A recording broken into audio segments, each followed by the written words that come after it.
Welcome to Rock Solid, the Round Rock Business Leaders Podcast. Join your host, Bryan Eisenberg, as he explores the journeys of entrepreneurs and companies across Round Rock, Texas. From startups and nonprofits to large organizations, each guest shares their passion for doing business in this thriving community. Let's dive in. Hi, everybody. Bryan Eisenberg. Welcome to Rock Solid. I'm here with my friend Felicia Reed, renowned photographer, speaker, as well as a coach. And we'll talk about the coach. I don't want to give it away too early. But I want to jump right into an interesting question for you. Because when I think about photography, and I started with photography back when I was a teenager. My mom had cancer, and that was one of my escapes. And, you know, when you think about the average amateur photographer, when they look at it, through the lens, they'll see the subject. You get someone who's a little bit more professional. They may look at lighting. They may look at composition. What are you looking at when you look through the lens? Now? Now, when I look through the lens, I'm seeing the person, and I'm seeing more of I've had already a conversation with who they are, why are they here, why now, and I am trying to pull out that emotion. I'm connecting more with the client. I'm a photographer that is not technical whatsoever. I use the same lighting, the same everything, because I need the connection with the person that is in front of me. I need them to feel safe, to feel seen, to leave confident and more empowered. And I want to create an anchor, kind of like when you hear a song and it takes you back. Whenever they see this photo later, 50 years from now, 20 years from now, that it's an emotion, it's an anchor that will take them back to that moment so they can remember how they felt, what they saw, what they heard, and takes them back to confidence. So I'm more interested in the connection and the energy that I can pull out from that person. So you're seeing that connection, that emotion more than anything else. So yeah, it's beyond just, where and how they're posed. It's you're trying to pull something deeper from them. And that's something that stood out to me because we met on the rooftop at Urban at the TEDx Women's event, and there were tons of amazing women there. Don't get me wrong. But I left there thinking about you because you had said a couple things, but one of them that really stood out to me is that you're not just doing portraits and photographer or working with all these women. You are trying to help them find their value. Yes. Yeah, explore that with me. So I am my ideal client. I'm a 49. I'll be 50 this year. And so most of my demographic, I decided when I wanted to come into this full time that I want to focus on the mom. And I understand that we put so much, as women, we are trained to as a family woman, serve the family, serve the husband, make sure everybody's happy, make sure the kids are taken care of.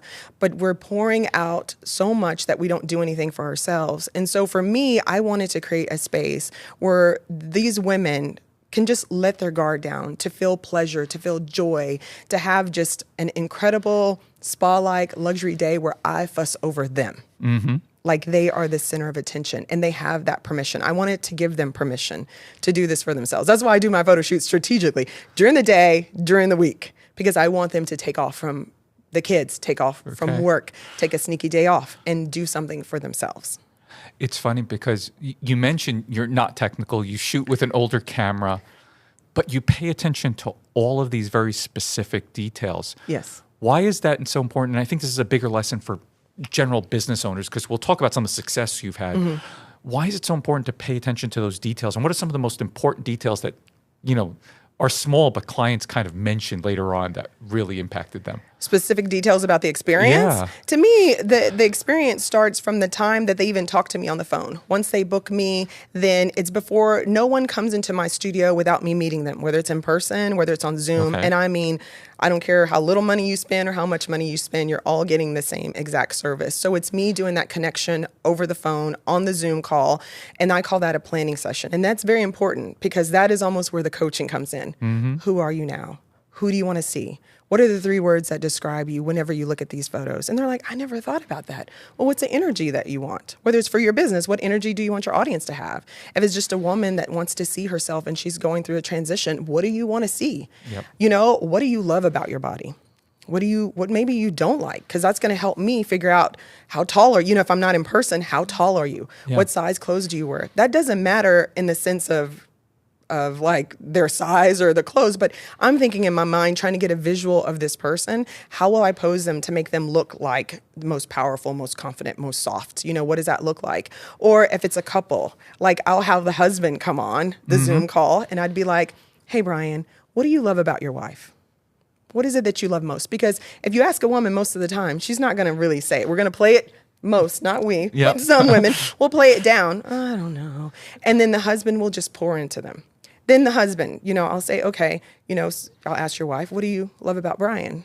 And then she tells me. And that's just making them actually talk. Because as families and as couples, we are busy. We are passing by. We are going fast. I'm giving them that special moment just to slow down for a second, connect. And then that's a part of the connection. And I tell the husband, we're going to do this photo shoot. I think you should plan a date for her afterwards because she's going to have her makeup on and she's taking the time for her. Can you take the time for you? So to me, those are the details that I think most people don't look at, especially as photographers. Some people look at transactional and moving. I'm looking at relationships, building during the photo shoot with them building a relationship with themselves, their family, their spouse. And then I'm looking, how can I support them long after a photo shoot? So those details are very important. And then they come into the studio, and then I have their favorite music because I've asked them. No heavy metal, please, God. I will listen to country, anything. Your favorite music. What are your favorite foods? What do you like to eat? I create the charcuterie boards, and I have all the nice things. They have access to my studio wardrobe, some of the ladies, if they need it. I just create a space. I don't book a lot of clients, one usually a day. And so that's so that we don't have to rush, because I need them to feel safe. I need them to allow themselves to just let go. I need them to trust me. I'm showing them I'm the photographer that shows them the back of the camera as I take the photos. I'm like, look at you. I am like their biggest hype girl. Like, look at you. Or they'll say, oh, I don't like that side, or I don't like this side. That's fine. I'm just creating space for them just to be and just to allow themselves to experience something, because it is a big investment too. And so I just love it that we're not rushed and we can take our time. Maybe we'll finish early, and maybe towards the middle of the photo shoot, they're like, oh, I would like this. And I'm like, where did this girl come from? This is not the one that I talked to on the phone before. And so you just see them blossom. You see that transformation. You just see that transformation right in front of you. And it is so healing. It is my ministry, and I take it very personal. Rock Solid is produced and recorded at Round Rock Studio. Located right here in Round Rock, our state-of-the-art studio is built for podcasters and creatives alike. We offer multiple professionally designed podcast sets, top-notch recording gear, and a full photography studio ready for any project. Whether you're launching a new podcast or upgrading your existing one, we can help with multi-camera recording, editing, and everything you need for success. Record with us at Round Rock Studio, your local podcasting partner. While we were on that rooftop, and you have to admit, there were some amazing, amazing women on that rooftop. Yes. I mean, several of them who were going to be on stage at TEDx Round Rock and all that. When you look around that space, how many or what percent of those women do you feel don't see their self-worth and their value? It's probably, just being around entrepreneurs. A woman is one thing. We got our own thing. But then you add entrepreneurship in there as one of your identities. It could be 80 to 90% of the women are struggling, because number one, to become an entrepreneur, usually you've transitioned and you've done something else. It wasn't what you always did. And then you're building that confidence there. And they're relating, this is the thing though, they're relating how they're functioning as an entrepreneur to who they are their as their performance. work and as their value. And that's just a lie. But sometimes we don't get it because we're relating our performance in our businesses, which it can be a struggle because I coach entrepreneurs and people, and so they're like, based on how my business is performing, I'm not worthy, I'm not valuable. They're just like connecting the two things, but they're just not. It's not the same thing. Yeah, it's a big struggle, and I want to keep into this space because I think it's so important because, again, right, I spend a lot of time with entrepreneurs as well. And there's a lot of lessons that you get to teach. But I mean, I know you coach this, but here you are, a photographer who's not technical. You're not using the top of the line equipment. You're not maximizing for the number of clients that you can take on, but you are thriving in business. What's that mindset shift? The mindset shift is first, the mindset shift is knowing that I am valuable and what I'm offering is very valuable. And if I'm going to be valuable and deliver that kind of service, equal exchange. The more money I receive, the more value I'm going to give you, to me. So that was one shift, knowing that I had permission to raise my prices, being in a community of people, of other, my mentors that were charging that kind of money. And it wasn't just about charging money. The more money I charge, it's all about more that I can deliver to you. The way that I can set my business apart, that I can set your brand apart, that I can set a woman's, experience apart from any other shoot and burn photographer that's just going to throw you out in the blue bonnets where you're hot and sweaty and bugs and all the things. No shade on that. Yeah. No, on shoot and burn photographers, but also my identity as a successful CEO business owner. And to have success, you got to have cash flow.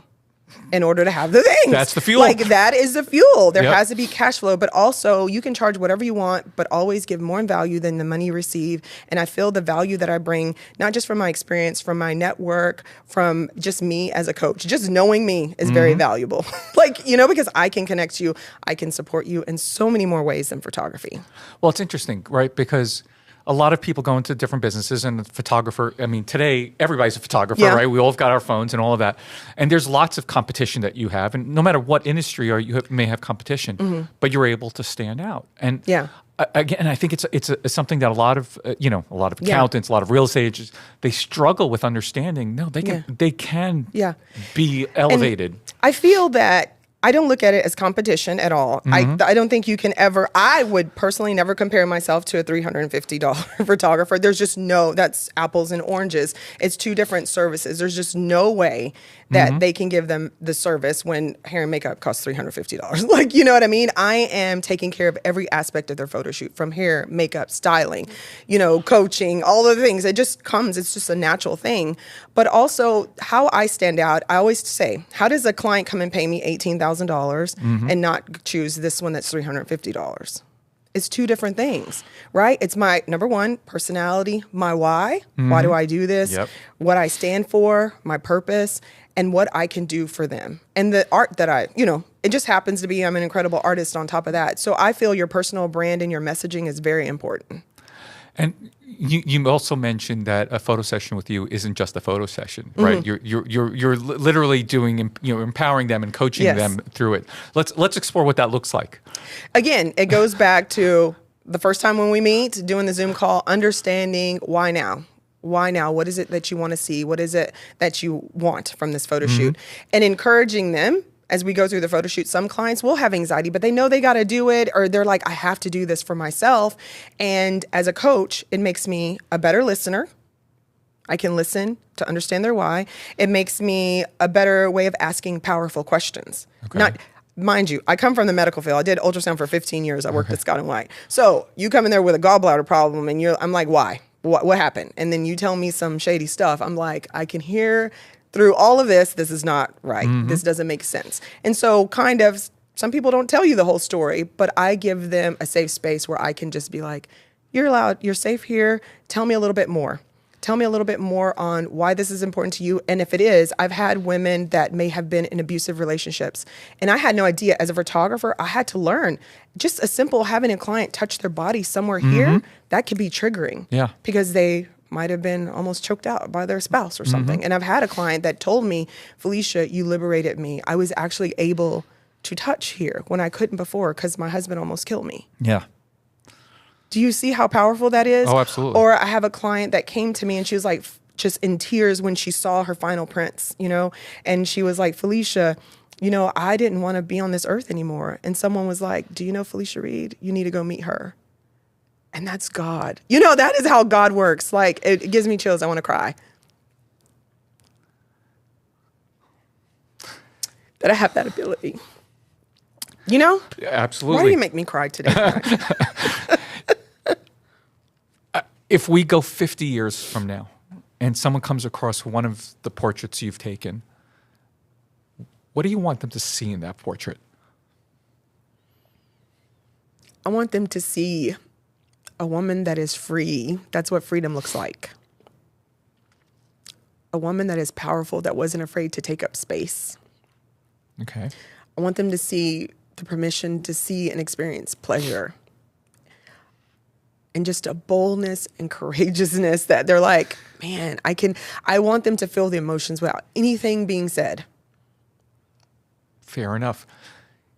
You know, you've come a long way in your life. I know you've had a number of challenges. I don't want to go that, but knowing what you know now, I imagine, you know, if you could go back to talk to Felicia when she was a teenager.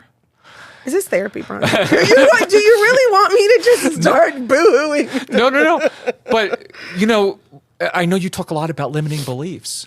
And I'm curious what kind of limiting beliefs you had then that you wish you could tell yourself with what you know now back as a teenager. Because I'm sure there are lots of parents listening to this who have young women in their households. And they're all struggling. I'd love to hear. Well, I'm the oldest of 7, the only one to graduate high school, only one to graduate college. And there's just so much to be said. I was just set apart differently. God just created me a little bit different. And I noticed things around me. I didn't know how it would happen. I just had faith that I was designed for more. And my mom died when I was 18. And I just knew that this cannot be it for me, and that I can have whatever I want, because I would read the books. I loved books. I would read the books and I'd hear all, the people like, you can have more, you can do these. And I just knew if I just took one step in front of the other, one foot, that God would just clear the path for me, or he would close the door. And I was okay with that. From the time I was 18, I got married when I was 21, bought my first house when I was 21, sold it when I was 31, moved, had a whole family. And each way, I was just talking about this morning, it's like God just put angels in my life. And God puts angels in everybody's life. He provides it. You have to have the clarity to see it and to seize the opportunity. And these people were placed in my life constantly to help me pay for college, to help me get through this world without having a mother, to do all of these things, but you have to have clarity. And I didn't know what that was. And if I can go back, I've done a lot of inner child healing, so I can talk to this. It's kind of like, like I could say, I've said to little Felicia, like, it wasn't modeled to me what love looked like. It wasn't modeled to me what success really looked like. I just knew I didn't want to be like that as I got older. And so I would just say, like, you won't know the how, but you will find love if you continue to look. Whatever the mindset of me now is, like, your reticular activating system will kick in. Yeah. And it's like, you are going to find love. You're going to change women's lives. God is going to use you in ways above and beyond you could even imagine.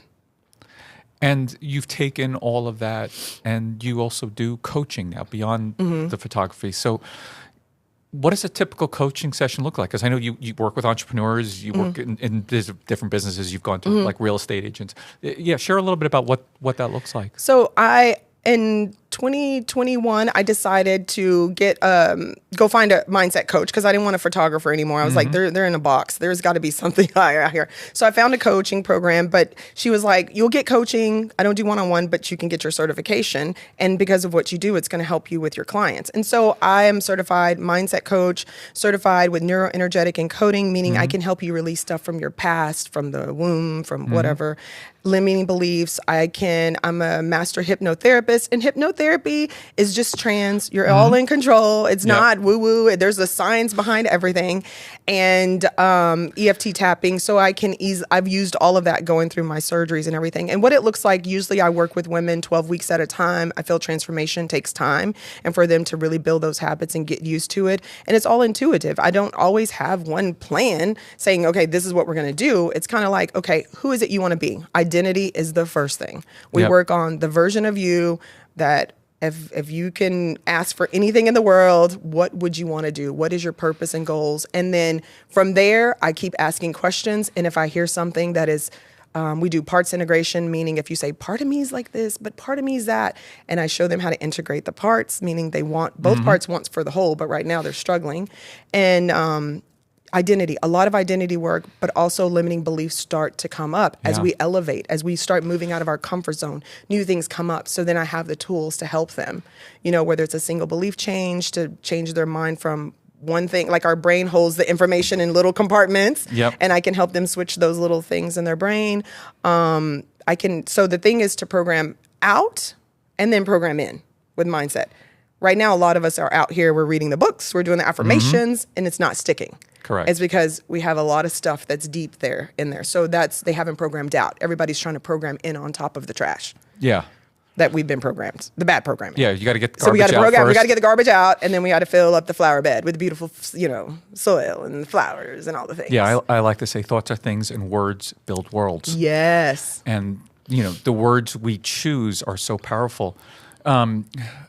You've probably done well over 1,000 portrait sessions. And I'm curious, what are the common words that you hear so many of your clients use that hold them back? Well, when it comes to portraits, I'm fat. Mm-hmm. I'm not beautiful. I'm not that young again. I'm not that young spring chicken.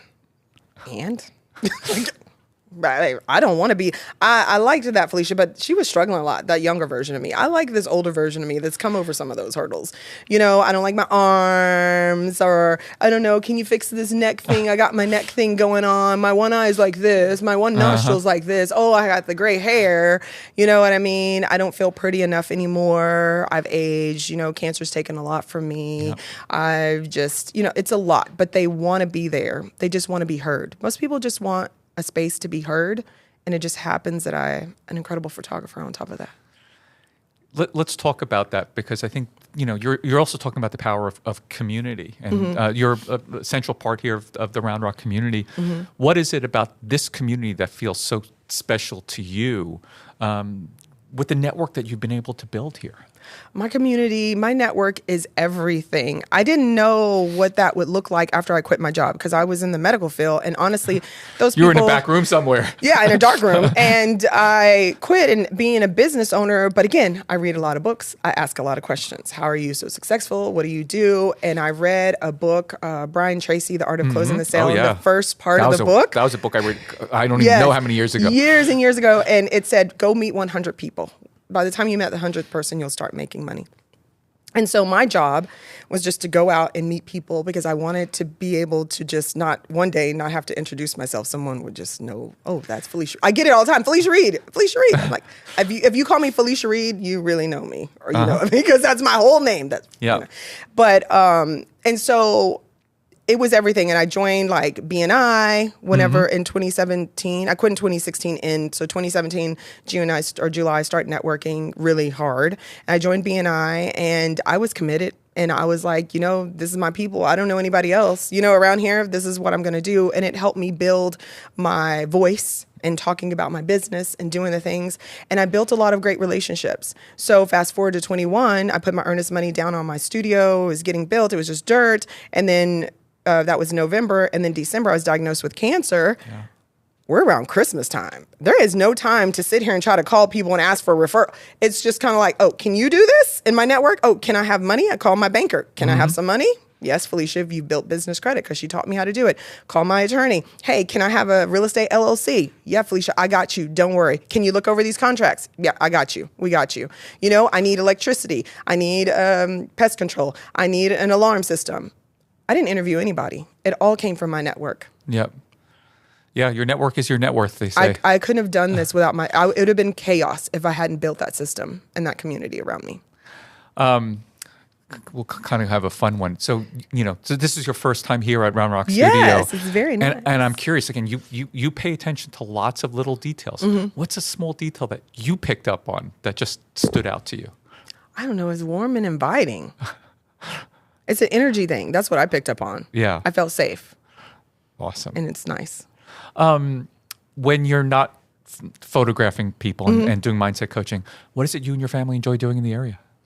In the area, I'm on this, I don't know what it's called, Round Rock something, and they're always having all the new restaurants and things opening up. So I love following Go Round Rock or something like that. Yep. So I love exploring the new businesses around here, because I'm always having, trying to find fun dates and things for me to do. But I love to travel. Ever since I turned 40, when I turned 40, I got my first passport. So I'm 49. Okay. And so I'm about this.